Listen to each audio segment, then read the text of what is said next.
वाह क्या सीन है।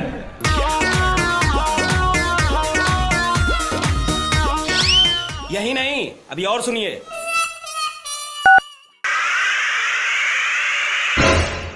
चाय पियेंगे हम तो चाय पियेंगे, हरी कर दो कान पे चाय पियेंगे। इतनी खुशी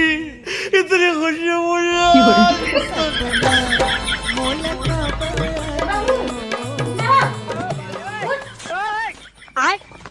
जा बाहर में बैठो, घर के सभी कुत्ता पड़े है।